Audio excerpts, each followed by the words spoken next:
It's time for Trash Day Nose Yoga with Hefty. Let's transform stinky scenarios with a joyful scent of Fabuloso. Inhale. You forgot to empty your kid's lunchbox. Exhale. A field of lavender. Inhale. Stinky leftovers. Exhale. Watermelon in the summer. That's the power of Hefty Ultra Strong Trash Bags with Fabuloso. Hefty, Hefty, Hefty! Tyler Reddick here from 2311 Racing. Another checkered flag for the books. Time to celebrate with Chumba. Jump in at ChumbaCasino.com. Let's Chumba. No purchase necessary. VGW Group. Void where prohibited by law. See T&Cs. 21 plus. Sponsored by Chumba Casino.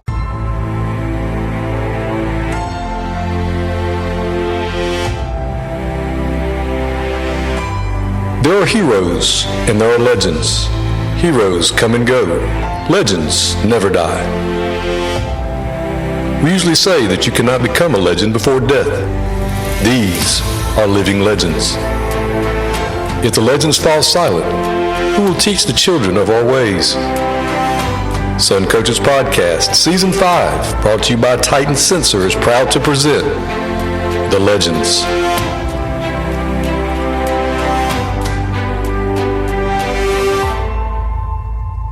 Sun Coaches is proud to partner with Titan Sports for the next 4 seasons on Sun Coaches Podcast.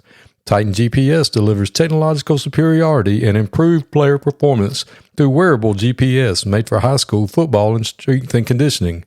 From speed training to athlete recruit to workload enhancement, Titan is the easy-to-use yet comprehensive GPS tool to get it done. There's no minimum to get started, and Titan will walk you through every step to success. Message us on X at Titan Sensor to learn more and get in touch. Welcome to Sun Coaches Podcast, Season 5, the Legend Series, and I've got a true legend with us today. He's won a pile of games in this state and 2 state championships. The head coach at Dublin High School, Coach Roger Holmes. Thanks for being on with me. Hey, buddy, it's my pleasure, and I don't know about any of that legend stuff, but I have been around a long time. Well, I know we'll get to when you got here, but where did you grow up, Coach? Coach, I grew up in a little old bitty town called Westmoreland, Tennessee. It's in northern Middle Tennessee, right up on the Kentucky line, a small rural town that put the wing tee offense in an open date of my, sophomore year. And all I've ever done since then has been involved in the wing tee. So when you were growing, I mean, it was a small school, I would imagine. Yes, sir. Yes. So you probably played more than just football. Football, basketball, baseball, and loved all 3 of them. Whatever season it was the most important thing to me at that time. But my football coaches we had the football weightlifting class, so that kind of formed my attitude and how we go about things here. We want our kids to be in weightlifting during the school day, if at all possible, so they can go play whatever sport they want to when school's out and stay competitive year-round. So at a small school, your football coaches were probably the basketball coaches, the baseball coach. They probably coached y'all at everything. They coach baseball. Yeah. Well, actually, a couple of years there, one of the assistant football coaches was the head basketball coach. So, yeah, they kind of had their hands on me all the way through. Well, that's good. Did you get an opportunity to play college ball after high school? I went to Middle Tennessee State University, and I only played over there for 2 years. I was a walk-on, but played for Coach Boots Donnelly when he first came to Middle Tennessee. His first spring was my senior year in high school, and so his first real team, I was on it at MTSU, and at 5'8", 150 pounds, it was hard to get on the field. So did you know you were going to be a coach when you went to college, or did you go there to do something else? That's all I ever wanted to do. My plans were to be a coach. I'd hoped to be able to play in college and be more successful on the field than I was. But, yes, I knew probably by the time I was a sophomore in high school, that coaching's what I wanted to do. Chris, my high school coaches were invaluable in helping me grow as a young man. I lost my father. It was an automobile accident when I was 10. And the people that were my coaches had a vast, vast influence on me as a young person. So they pretty much raised you as a young, well, I mean, as far as. Yeah. In school, during the school day anyway. That's for sure. Yes, sir. Kept you straight and out of trouble. Well, I remember, one of those funniest stories was that this was back in the day, when they used the Board of Education. Some people called it a paddle. And the football coach told anybody that back then you got a citizenship grade. And if you got an F in citizenship, there were 3 licks coming your way. And so I went in one day and I had a B in citizenship. And the coach told me, he said, you need to grab your ankles. I said, whoa, coach. I ain't got no F. He says, well, my quarterbacks don't get B's. I forgot to tell you. And so I took my 3 licks. The leader wasn't going to have no B. Yeah, he wasn't going to have no B. So that was pretty good. So what was your first job coming out of college, teaching and coaching? I went right back to that high school. My first 2 years of coaching, I went back to Westmoreland, and I coached there those first 2 years. And Coach, I'm a goal-oriented guy, and I had set my goals that I wanted an opportunity to be a head football coach before I turned 30. And after a couple of years there at that very small school, right or wrong, I made the decision that for me to have the widest opportunity to be a head coach, I needed to go somewhere and coach in the largest classification.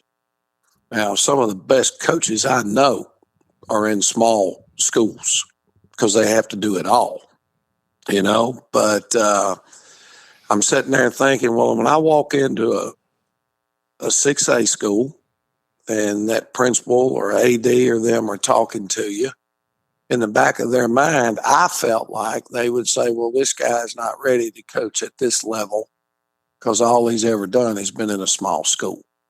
So I left Westmoreland after 2 years, and I went to work at Beach High School, which was in the same county, but it was in the largest classification of schools at that time in Tennessee, which was 3A. There were only 3 classifications, but I also went to work for a guy by the name of Herschel Moore.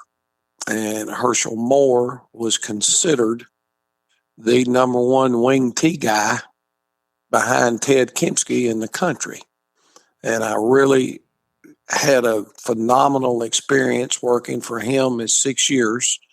I was his defensive coordinator and coached an offensive position as well with the running backs and quarterbacks. And he moved on to Cumberland University as their head football coach, and then they made me the head football coach at Beach. And I did that for 11 years. The first 6 years, I was the head baseball coach there. So how did that go, your first head coaching job? Did you make it in under 30? Yes, I was 29, actually, when I took over there as the head football coach. That program had only had 2 coaches prior to me. It was a school that was built because of overcrowdingness in 2 other schools. So just it was built out in a crossroads. There's no town there. The bigger town was Hendersonville, and then you had Gallatin and White House. Kind of right out in the middle of those 3 towns, they built Beach High School.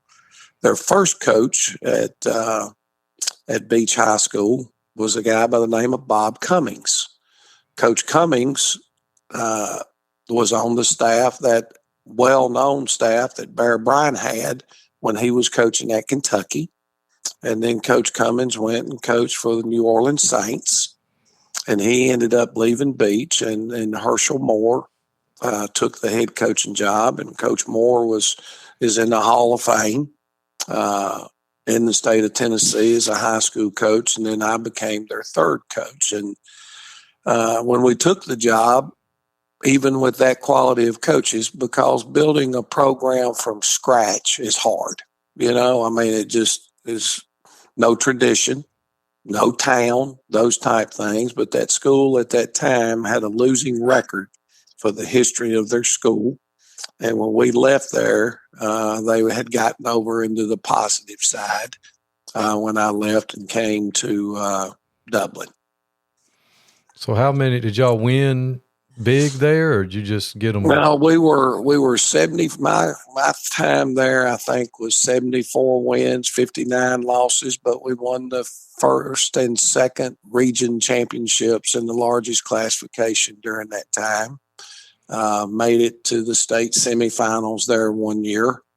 It was a unique situation in the sense that we were the smallest school in the largest classification. Right, which is always rough. Which was tough, but we got it in a position that it was really on solid ground. And I think maybe 5 years after I came to Georgia, they finally won their first state championship there.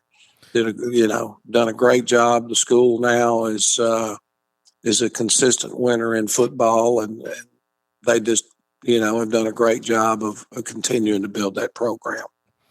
Well, and I remember when you came to Georgia, it was a year or two after I had gotten started, and I don't think you'd mind me saying this. You came in the middle of the summer, if I remember, or just about nearabouts. I got hired the last week of June. Yeah, and then nobody for the younger coaches out there listening that think that people just get handed great situations. Nobody wanted the Dublin job when Coach Holmes came and took it. Well, they didn't at that point in time. The story goes on that one. Sam Bars, who's a phenomenal person and a great football coach, had been at Dublin for 12 years. He played for the state championship in 1996. And from 96 to 2002, Dublin had not won a playoff game. The year prior to me coming here, they were 4-6 and just struggling.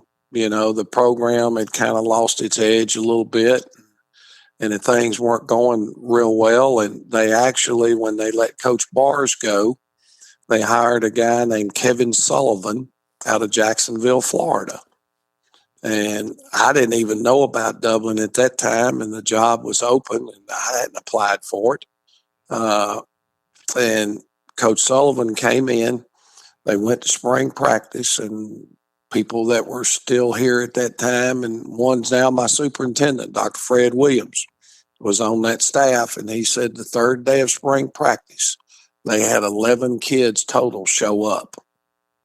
And Coach Sullivan went in, dropped his keys on the desk, and told the guys, he says, I'm going back to Florida. So now all of a sudden it's mid-May, and Dublin doesn't have a coach. So I tell people, but it's probably true. Chris, I tried for 5 or 6 years to get head coaching jobs in Georgia. I think I counted it up one time. I had been to Georgia on 14 different job interviews over a 5 or 6 year period. 3 or 4 of those, I was brought back for second interviews and so on and so forth. Now, all of them, with the exception of Perry High School, were all Atlanta North, and got to the table multiple times, but never. Tyler Reddick here from 2311 Racing. Victory Lane? Yeah, it's even better with Chumba by my side. Race to ChumbaCasino.com. Let's Chumba. No purchase necessary. VGW Group. Void where prohibited by law. See T&Cs. 21 plus. Sponsored by Chumba Casino. Had that job opportunity to move to Georgia. And I tell everybody, nobody, like you're saying, nobody wanted the Dublin job, I don't think. I came down, I did the first interview. They asked me to come back for a second one and bring my wife. And it was my understanding there were supposed to be two candidates they interviewed, and I think whoever the second one was bailed on them and didn't show up. So they didn't have any choice. They had to offer me the job. And you came in, and y'all didn't hardly have any ball players out there. Yeah, and tell everybody how that first year went. Well, the first year, I mean, we get in June. We're staff meeting every morning, bringing the kids in Monday, Tuesday, Wednesday, and Thursday nights. I'd hop in the car, go back to Tennessee, get the house packed, help the family get things going, turn back around Sunday morning, drive back to Dublin, which is about a 6.5, 7-hour trip. But anyway, I never had more than 20 individuals show up for any workout or practice. And the superintendent now, Dr. Fred Williams, he and I rode around town trying to find all the kids that had been playing football and get them back and get them involved. And we loaded up, took them to South Georgia College to football camp, took about 60. And when we got back from camp, I think 44, 45 is what we had left. And but that football team kind of got on a roll and things got to going good. And we ended that year 14-1, lost to Screven County in the state championship game. That is one of my favorite stories ever Well, in my career coaching. I mean, because I remember when it happened, everybody's like, when he got here, he had 20 people. They played for a state championship. You can do it. Well, we had good people now. We had some good players. One of the things I think that we had to do was we had to convince our people that hard work pays dividends. And, we had to let some guys go. We had to establish the accountability to be a high school football player. Now, offensively, we were running the wing tee, but it wasn't the wing tee that everybody knew in Georgia. The wing tee book, if you will, was the University of Delaware, Coach Kempsky. And Coach Raymond is the head coach. Ted Kempsky was the OC, and they actually used to come to West Georgia College every summer and put on a camp at West Georgia, which was a wing tee camp. And back then, I would venture to say 60% of the schools in the state of Georgia were running some form of wing tee. But ours was different. And so I think the first year it made it kind of easy because we were doing things that people had never had to defend before in the wing tee. Well, our second year is not one to be proud of, thank goodness for the first year, because our second year we were 3-7. But I also made a decision that remember we started with 60-something, we finished the year with 42. Anybody that bailed on us, quit, left, or whatever, we didn't let them come back out. We rolled with a group of freshmen and sophomores and took some licks. But when those kids in 2006, they got a state championship ring too. Yeah, me and my wife were at that game. We sat on the hill at the Shamrock Bowl. Yeah, that was the last year that Georgia High School had ties in the state championship. Our game with Charlton County ended in a tie, and then later on that night, I think it may have been Roswell or Peachtree Ridge. That game ended in a tie, and Georgia High School called enough heat that that'll no longer happen anymore in the state of Georgia. Right. I remember we sure did. We sat on the hill over there at the Shamrock Bowl. That was a great environment, wasn't it? Oh, it was packed out. There were people everywhere, and it was just a heck of a football game. Yeah, that's one of the few pictures that I display. If you come in my house, there's nothing here that represents what our football teams have accomplished. If you come in my office, there's nothing hanging on the walls, and that's just kind of a philosophy of mine. When I'm done and I retire, we'll put all that on the wall. But the second side of that is if you're worried about what you've done in the past, you're never going to worry about what you do in the future. So the only thing that's displayed really in that field house is there is a picture of that football stadium. At that state championship game, it's a big panoramic view, and the place is absolutely packed. Well, the story behind that was when I drove down to interview, I'd never been to Dublin in my life, didn't know where it was when I drove down here. And my wife really didn't want me to come because we didn't have the money. So there wasn't going to be a hotel room rented, and there wasn't going to be nowhere to stop and eat. I put some peanut butter and jelly sandwiches and a thermos in my car. I drove, I did the interview, and I drove home. And so when I got to the stadium, I walked down to the field, and I saw this gentleman painting the press box. Young girl there painting the press box, and 7 or 8 good-looking young men, high school age kids, sitting on a trailer doing nothing. Little did I know that was called the paint crew. So when I get down to the stadium, I've got a tie on. It's about 50 minutes maybe before I'm supposed to go interview, and the guy's painting the press box, and he looks over and he says, "Coach, you down here to interview for this job?" I said, "Yes, sir." "Where are you from?"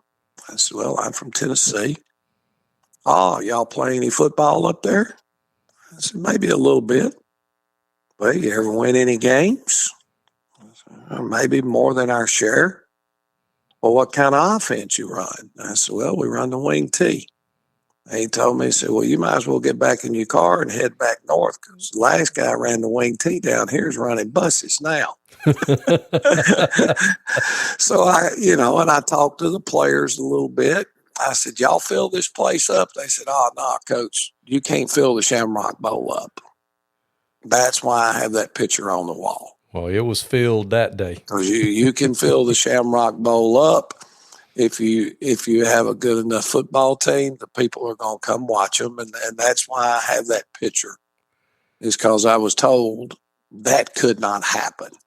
And so that's one of the things that stands out to me the most during my time here was, yeah, we did. And that not just the bleachers, because we brought in extra portable bleachers that were sitting above the stadium. And then, like you said, the hill was full, people sitting in the grass on the hill. So it was a phenomenal atmosphere. So you win the first state championship. That had to be surreal after you'd been told you couldn't do it. You couldn't fill the stadium up. You couldn't run. You'd be running buses, or at least the last fella was that tried to run the wing T. And so you get that first one, and for the city of Dublin, it was just well, awesome. and here's the funny story on that one. Like we said a minute ago, it ended in a tie. Well, we had a staff meeting.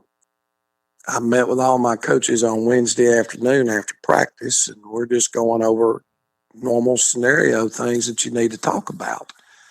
And I had read the rule book, and it said in there that if the state championship game ends in a tie, both teams would be declared a state champion. And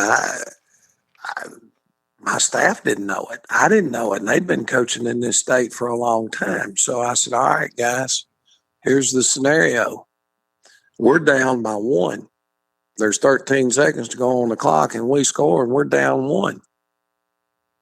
I said, do we go for 2 and take a chance of throwing away a state championship, or do you kick it? Because we didn't make the rules. This is the rules. And winning state championship don't just happen. I said the state themselves think if 2 teams play to a tie in the state championship game, just name them both co-state champions. So we go through and we made the decision that night that we'll kick it. Well, as we get into that game, you probably remember Dublin dominated the first half. Charlton County dominated the second half. and we've got the ball. It was 3rd and 4, and we run a play, and we pick up 2 at about midfield. Well, there's about 2.5 minutes to go, and we've got all 3 timeouts left. We knew if we stopped them, we'd have the ball back around midfield, or they might, if they're trying to go down and score, they might throw us a pick. So we chose to punt, down it inside the 1. Charlton's quarterback, God bless me, I can't think of his name right now, but I know it very well. He went on to MTSU and was the first Division I quarterback that threw for 1,500, ran for 1,000 in the same year in college football. But he scrambled, pulled one down, and picked up a first down. And on the last play of the game, we're trying to use our free kick option, and they kicked a line drive punt over our head on the last play of the game, and that's how it ended. So I get home, and there's a message on my answering machine. Whole family sitting there listening the whole 9 yards, and some guy proceeds to call me everything under the sun and cuss you out real good and all that kind of stuff, and put a bitter taste in your mouth, because nobody knew how to act. Our kids had been declared a state champion, and people weren't happy about it. So it was really a bad taste, So the state championship game that we won in 19 with Brooks County kind of gave us the opportunity to have that feeling of total accomplishment. And I've talked to a bunch of guys on here, and they always say that, when you play for the first one, whether you tie, I mean, I know it was different for you because you had to go through it, but you savor it and you remember it because you don't know if you're ever going to get back there again. That's the whole thing. And Nobody it took you 13 years to get back to an opportunity to win it. I mean, you came close and made some runs. That's why that decision was made on that Wednesday, because we'd lost the one at Screven. So you don't ever know if you're going back. That was in 2002. In 2006, you got another chance. And I told them, I said, guys, it's easy for me to line up and go for 2. Everybody said, the coach got a lot of guts. He went for 2. Well, so what? What if you don't get it? You took the right to be called the state championship away from every assistant coach, every parent, and every player on that team because you weren't willing to take the heat. It is Ryan Seacrest here. There was a recent social media trend which consisted of flying on a plane with no music, no movies, no entertainment. But a better trend would be going to ChumbaCasino.com. It's like having a mini social casino in your pocket. Chumba Casino has over 100 online casino-style games, all absolutely free. It's the most fun you can have online and on a plane. So grab your free welcome bonus now at ChumbaCasino.com. Sponsored by Chumba Casino. No purchase necessary. VGW Group. Void where prohibited by law. 21 plus. Terms and conditions apply. For kicking the extra point. I was willing to take that heat so that if everybody on our football team walked out of there with a state championship ring, we'd accomplish what we set out to do. That's right. And I've had some young coaches tell us, we were sitting in the hospitality suite at one of the Coach of the Year clinics down in Orlando, and they were like, I don't believe I'd take a tie. And all the old coaches in there, yes, you would. Yeah. Yeah, you would. Well, you take it and you'd be happy with it. If that's what the rules that you didn't have anything to do with making laid out, so that's a tough situation. But I can tell you this, ever since that day, you know how the officials used to come ask you if the game was tied at the end. Do you want it to end in a tie or do you want to go overtime? I can assure you, I tell them I've been in the only tie game I ever want to be in. So That's right. We'll have a winner or a loser when we leave tonight. So what was that 19 year like? Just, going through that year and just being able to kind of put an exclamation point on it for you. I think the most amazing thing about it was the young man that ended up playing fullback for us that year, Jaquez Evans, we called him Donut. Jaquez had never been a running back till that year. And it wasn't, he played some tight end. He was a linebacker, defensive end. I had another good fullback prior to him named Jermaine Cooley that went on and played at UT Martin. So we moved Jaquez back there. Little did we know that he was going to run for 2,500 yards and 40 touchdowns. But our quarterback was a first-year starter at quarterback and did a good job for us. But our forte was running that football. We could run it and run it well. And, the funny story about that season, I guess, was although we called 3 different passes in the semifinal game and one in the state championship, quarterback pulled them down. We never threw it. So everybody's talking about, Dublin won the state championship, scoring 40-something points in the semifinals and finals, and never attempted a pass. That's kind of unique. My career, I think right now is I might have a trivia question for when I'm dead and gone that nobody else can say they have in the state of Georgia. What coach has won 1, lost 1, and tied 1? Yeah. I think you'd be right. You know what I'm saying? Yeah, because I don't. One lost, you got one, me and stumped. tied 1. Yeah. So that would be the coach at Dublin. That'd be you. Yes, sir. And you've had a bunch of great coaches on your staffs over the years and come and go, and a bunch of great players at Dublin come through. And seen a bunch of great players, because when you're running an elite level program, you play elite level competition, and you get to see a bunch of youngins that are just really good football players. Not only coaching them, but just seeing them across the way too. Who are some of the best you've seen or coached? Well, I tell everybody all the time. I had one player that played for me up in the state of Tennessee. As a young man named Kente Sadler. His older brother was Lonnie Sadler, was one of the first African-American athletes to play in the SEC. He played at Vanderbilt. But Kente was one of those young men. He averaged, I think he was 9.8 yards a carry for his career. He could do it all. He was a lot like Jaquez Evans, just not as big. Then Rashard Smith, that played for me here in Dublin, was voted Offensive Player of the Year, I think, by the press, and Defensive Player of the Year by the coaches. Went on to NC State and was a two-way player at NC State, one of the first two-way players since the early 80s. He was really good. Eric Walden, obviously, went on and had an 11-year career in the NFL. I only got to coach Eric for 1 year. It was that first year here in Dublin, and we laugh all the time because Eric, when I got here, had been playing free safety.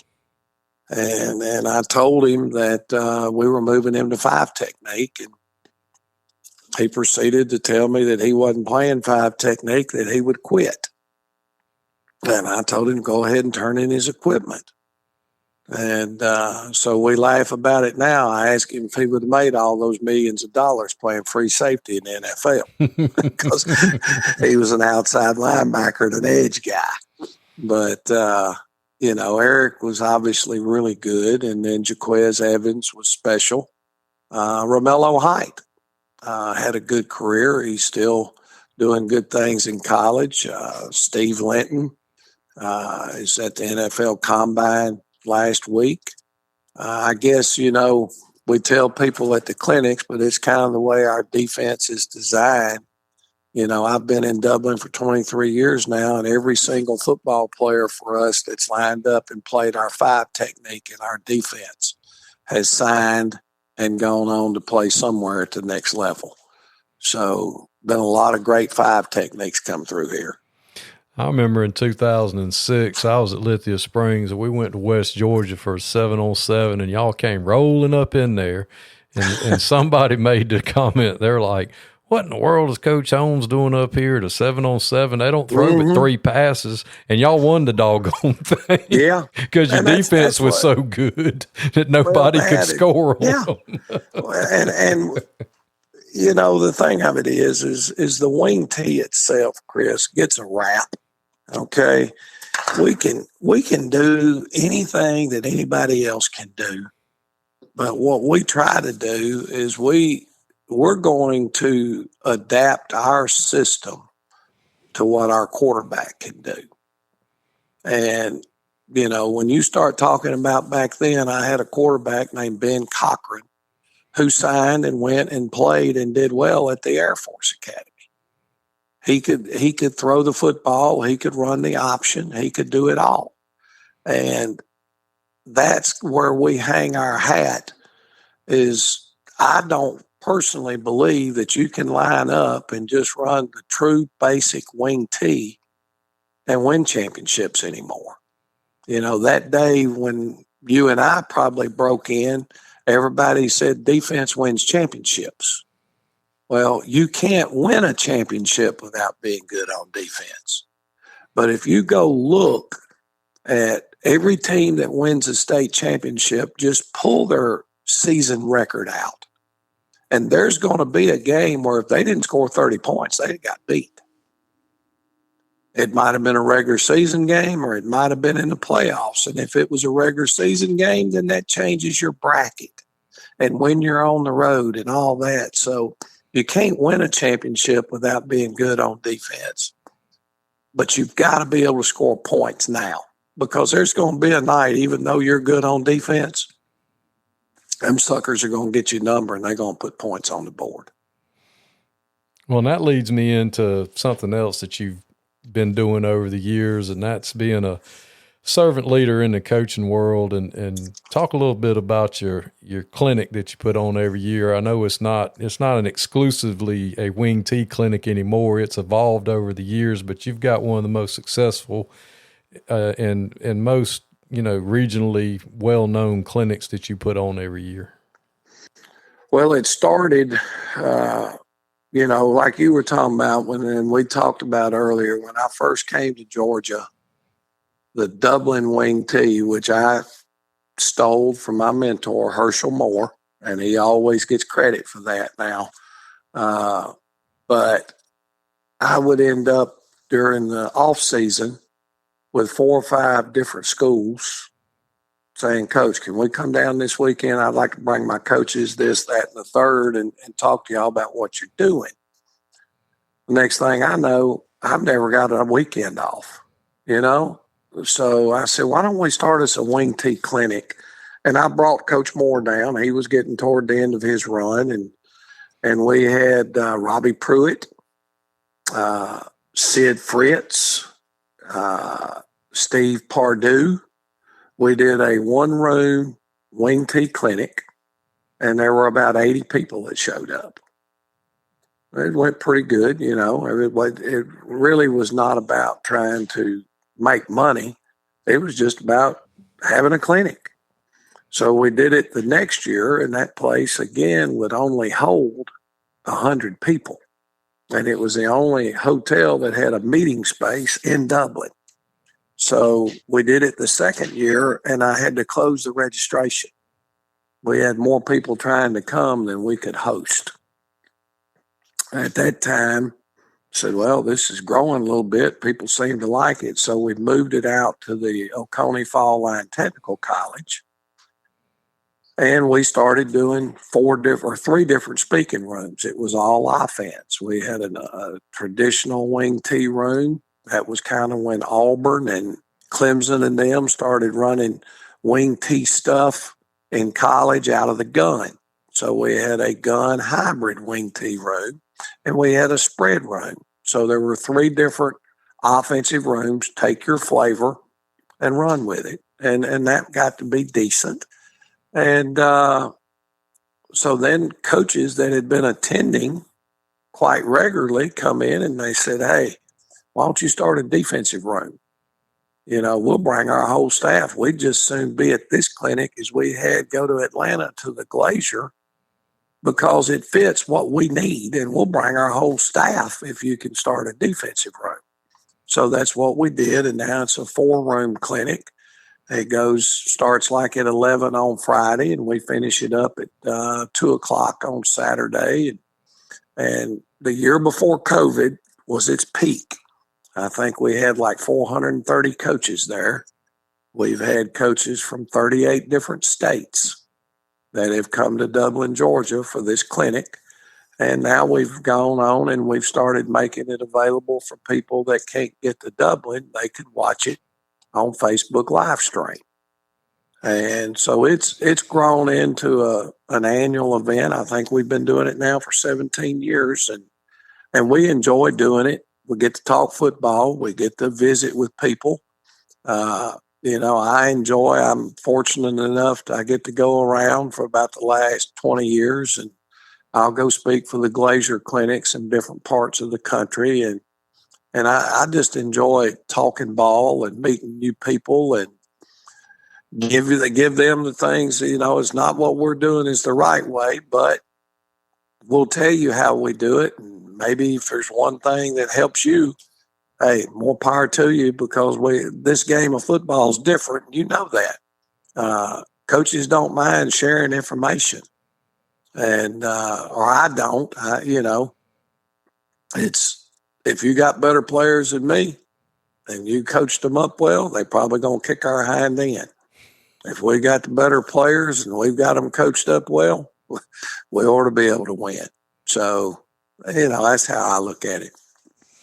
Well, speaking of which, over the years, who are some of the guys that you've enjoyed competing against and building relationships with across the field? And you might have got your hind end kicked by them, or you might have kicked their hind end in, but just guys you built relationships over the years that you just really enjoy them and competing against them. Well, I think when I first got to Dublin, Georgia, one of the guys that Tyler Reddick here from 2311 Racing. Another checkered flag for the books. Time to celebrate with Chumba. Jump in at ChumbaCasino.com. Let's Chumba. No purchase necessary. VGW Group. Void where prohibited by law. CTNCs. 21 plus. Sponsored by Chumba Casino. Fell in with, really it's because we went over there and beat his hind end. And it wasn't supposed to happen, but it cultivated a great friendship and those type things over the years. And that was Rick Tomlin at Washington County. And we've talked somewhat regularly. Ultimate respect for him.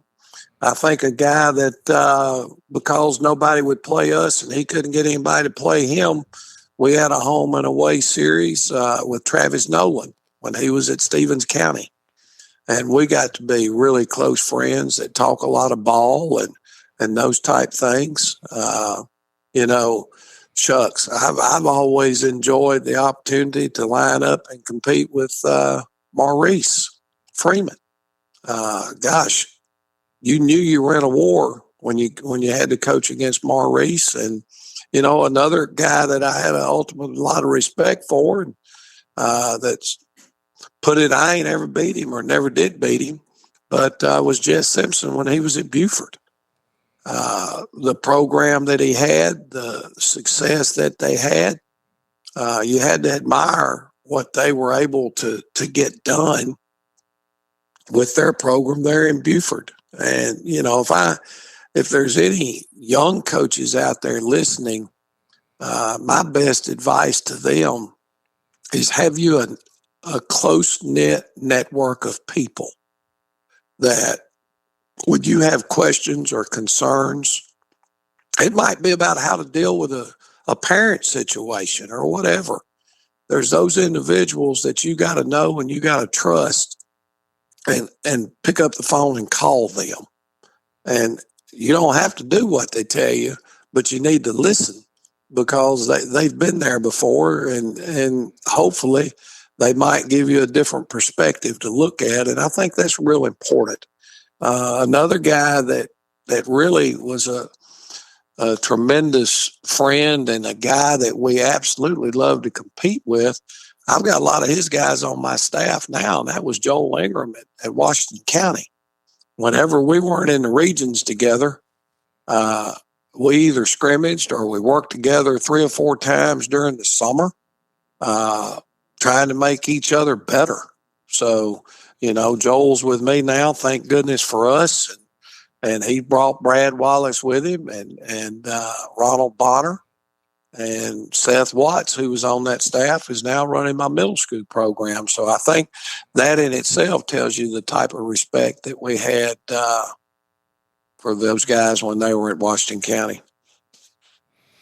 And over the years, you've been doing it a long time, and things have changed a lot. What are some things that you've seen in the game, good, bad, or indifferent, that you like, don't like, or, things about the game of high school football that's changed that sometimes you think about, or sometimes number one, I think the thing that has made it tougher are all the restrictions that we deal with on the practice fields. I'm still old school and will die that way, I guess, or hang up my whistle that way. But it's hard to develop tough, hard-nosed physical kids when you can't go out and practice when it's hot.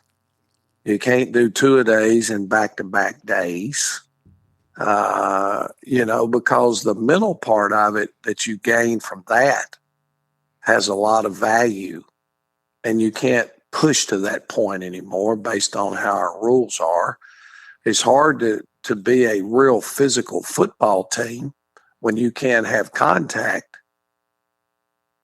You're limited on the amount of contact that you can have any given week. Those things have changed the game quite a bit. Now, one of my major pet peeves, and this is just me, because I'm a wing T guy, we want to block people, knock people off the football, and be physical. Well, all these rules that are not written in the rule book, that teams that run other offenses, especially like the spread, for example, when my kid puts his hand on the ground in a 3-point stance, you know what happens when he moves his shoulders at all? They throw a flag. It's illegal procedure because he moved.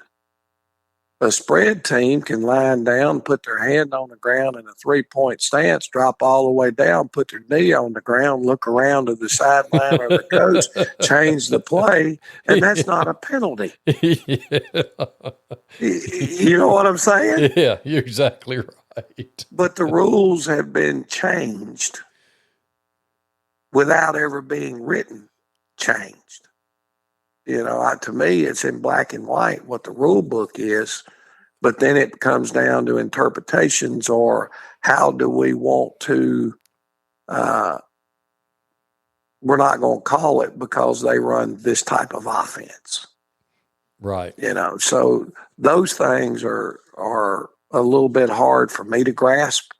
When they take away blocking below the waist on the perimeter, it makes it harder. That's what ran several year college teams out of the triple option. They changed their rule now. They can't block below the waist on the perimeter. And it's hard to win those battles at that level. So, I'm whining now and don't really mean to be, but those are the things that have changed so much that you've got to stay on top of your stuff, or you'll get run out of it pretty quick. Well, Coach, I'm glad you hadn't got run out of it, and I'm glad that you're going to do it as long as you want to. And I'll do it as long as I got asked this question, and this is 2 or 3 years ago. I got asked the question, and you're talking to some old hats and guys that have been doing it a while. So, my question was, they asked me, said, Coach, what do you think's been the most remarkable thing about your career? Well, when I was looking for those jobs, I mentioned when I kept coming to Georgia and interviewing for jobs, one of the first things that I started to notice was either the principal or the superintendent one were in their second year. They didn't make the change as soon as they got hired, but the next year they're hiring a new football coach. They wanted their guy. You know what I'm saying? Oh, yeah. They wanted their guy. So that second year, all of a sudden, the job would come open. And I said, well, for me, I've only been at 3 schools in 42 years. I chose to leave the first 2. I've had somewhere in the neighborhood of 24 different superintendents and about 30 principals. And I hadn't gotten fired yet. That's awesome.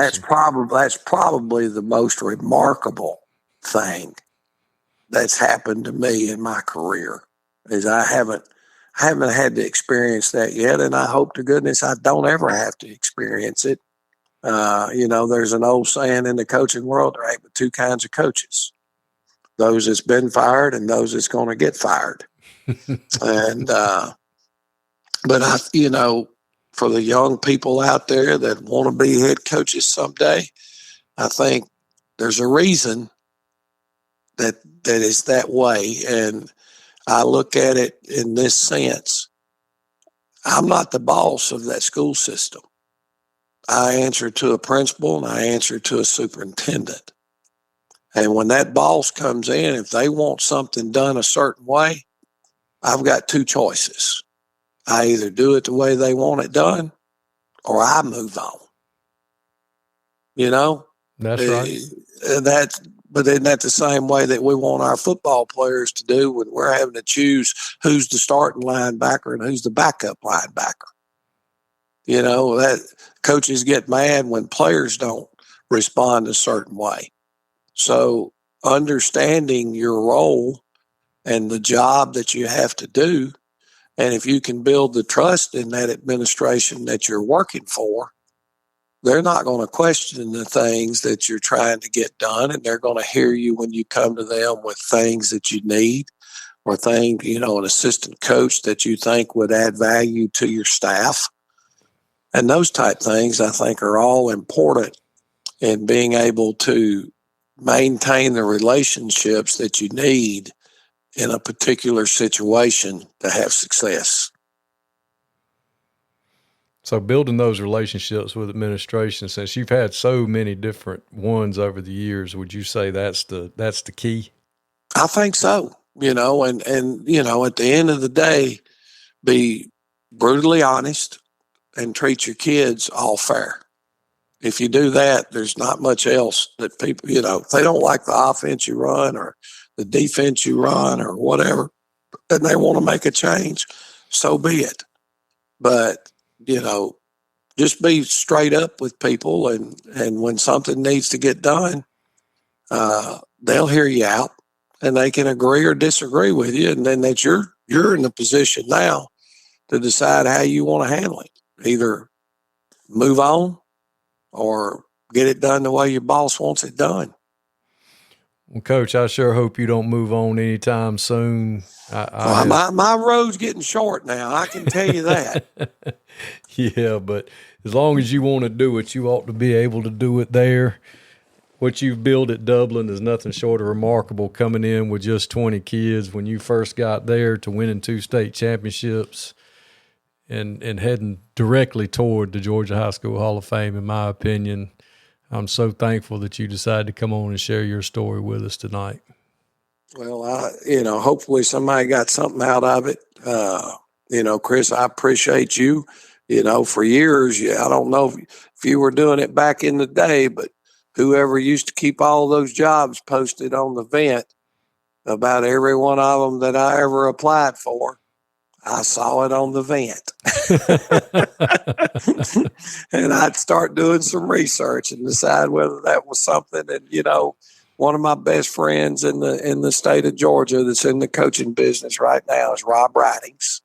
I'm sure you probably know Coach Ridings. And, I remember calling him when the Dublin job was open.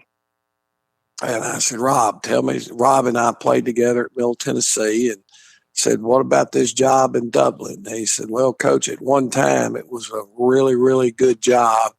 Don't know what's going on, but it's really fallen off in the last few years. but probably be a good job for, if you can get in on it, probably be a good one to take a chance with. And that's good Lord's kept me here all this time, and it's been a great place for me to raise my family. Both of my kids have gone through the school system. They're both still in Dublin. My son is my offensive coordinator and coaches my quarterbacks and fullbacks. And hopefully one day here soon, he'll have an opportunity. Somebody will want to take a chance on him and see if the things he learned from his dad help him be successful. And the only sad part we got going on right now is nobody wants to hire a guy that runs the wing T. Well, I'm sure that'll change. Winning cures all ails, Coach. Yeah, hopefully, because, that's what I want to do when I retire is go watch him coach somebody. There you go. I'm sure he's going to put you in the booth. Well, I probably, if I can still get up there, I probably wouldn't mind it. Well, thanks, Coach. All right, buddy. Appreciate you. How to have fun anytime, anywhere. Step 1, go to ChumbaCasino.com. ChumbaCasino.com. Got it. Step 2, collect your welcome bonus. Come to Papa welcome bonus. Step 3, play hundreds of casino-style games for free. That's a lot of games, all for free? Step 4, unleash your excitement. Woohoo! Chumba Casino has been delivering thrills for over a decade. So claim your free welcome bonus now and live the Chumba life. Visit ChumbaCasino.com. No purchase necessary. VGW Group. Void where prohibited by law. 21 plus. Terms and conditions apply. When you manage procurement for multiple facilities, every order matters. But when it's for a hospital system, they matter even more.